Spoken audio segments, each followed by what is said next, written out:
Yeah, absolutely. Let's see here. That's the past. This is the present. You may be asking yourself about the future. This is a recent article in the Wall Street Journal that entrepreneurship in the U.S. is continuing to take off. So, you know, it's growing in the past. It's growing right now. It looks like it's going to continue to grow in the future. But those are the statistics. Most people go into small business because it's a good old American dream. Matter of fact, 90% of you will either start a business or have started a business for one of the following 4 reasons.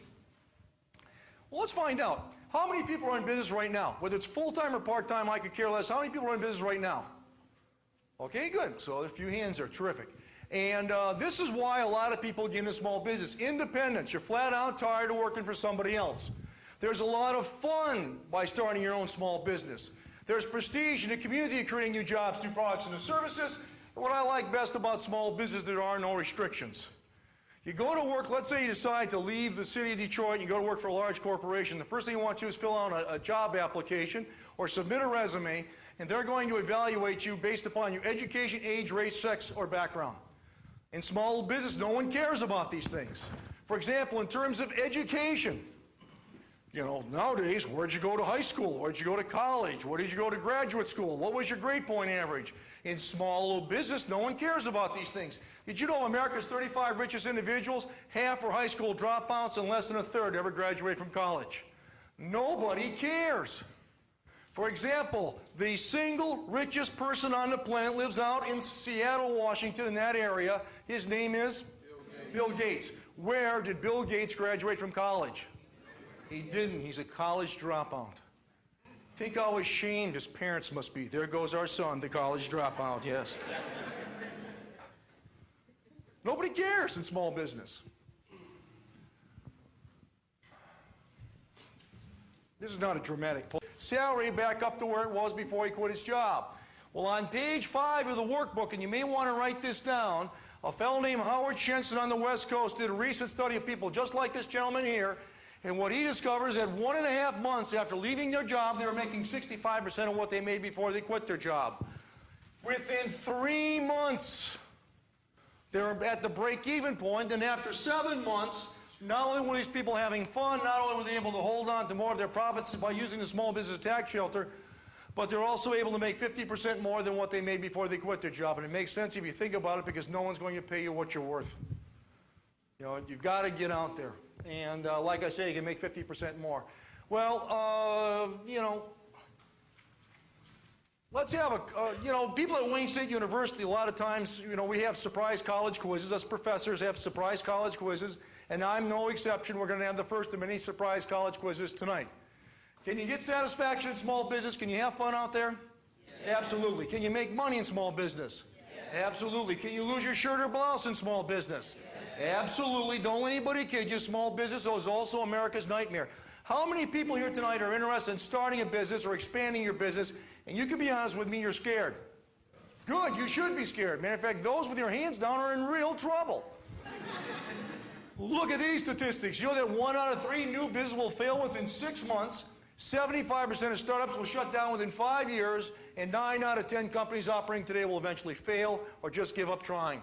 And think of what you could lose: your family car, your life savings, even your home. And this is where we were 27 years ago at Wayne State University. We asked ourselves one simple question: why the high failure rate? Why do we see so many people like yourself, enthusiastic, hardworking, intelligent people just like yourself? And if you look at raw statistics, most of you will get into business and you will fail. Why? And what we discovered is that in order to run a successful small business, heck, you got to be like a juggler in the circus. Yes, you're responsible for getting out a halfway decent product or service without killing anybody, but look at the rest of the stuff you're responsible for: hiring people, firing people, motivating people, designing ads, negotiating leases. And some of these things you're good at, some of these things you're not so good at. And all you got to do is make one mistake, just one small mistake. Oops, I forgot to pay the insurance, as the flames come out of your restaurant in the main dining room. You've got to be on top of business. And too many people are not on top of business. What they do is they guess, they take unnecessary risks when the path to business success is well marked. And I will show you that path in a couple seconds. The difference between getting rich and going broke is not how hard you work, but rather how smart you work. And to show you how smart some people are, and to be quite candid with you, how stupid other people are, on page 6, we have some more statistics. People will walk up to me and they'll say, Ed, I'm thinking about getting in the sporting goods business. Can you make any money? Well, did you know that 1 out of 4 people in the sporting goods business make greater than 38% ROI? See if anyone has a guess what ROI stands for. Return on investment. Boy, there's a good group here tonight. Which means that for every dollar that they take out of their own pocket to start that business, they're able to make 38 cents per dollar per year, and that's after paying all their bills, including after paying themselves a reasonable salary. Not bad. However, 1 out of 4 don't even make 7%. We call these crisis managers because all they do is they go from crisis, just like dropping this thing, they go from crisis to crisis. Can you make any money fixing up cars? We'll do that 1 out of 4 people in the auto repair business makes greater than 53% return on investment. And that's after paying themselves a reasonable salary.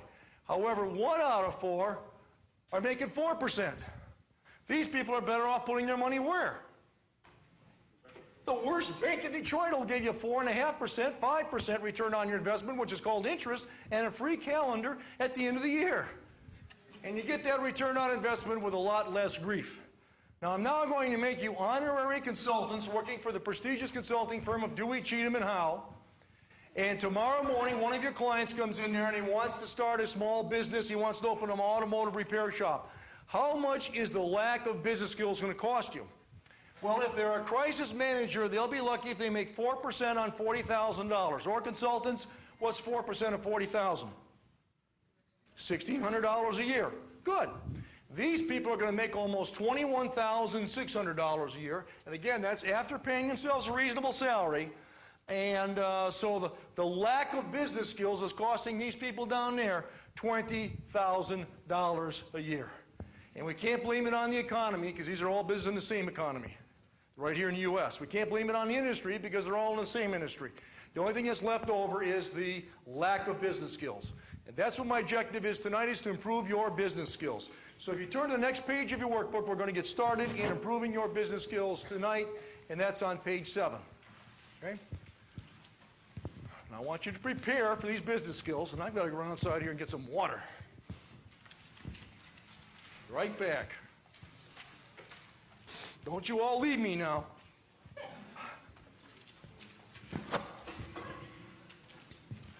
Thank you. Now, for many of you this evening, I'm going to rain on your parade. For many of you, I'm going to throw a wet blanket on your dreams, because tonight I'm going to talk about the landmines, the mistakes that people make in starting a small business. Then in a few minutes, we'll talk about the problems in running a small business.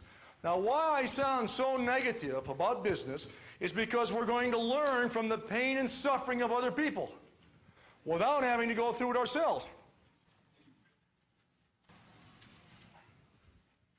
Matter of fact, you know, what we're going to be talking about this evening is that in order to run a successful small business, you've got to be supported by 3 things.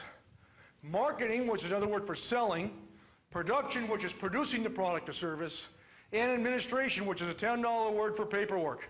You got to have all 3 of these things under control. Now, we at Wayne State University, 25 years ago, could have put together a workshop like tonight based upon what we thought folks like you needed, but we didn't. We could have put together a workshop like based upon what you thought you needed, but we didn't. What we looked at is what people truly do need, and how we discovered that is by looking at hundreds of thousands of business failures to find out exactly what went wrong, and then come up with a specific solution to that specific problem. Right now, National Real Estate Network has a limited time offer. For $1, you can have full access to our site for 1 week, including full access to past video recorded meetings with various speakers, forms needed for your investment business, and leads for investment properties. Be sure to click the link in the description, and thanks for watching.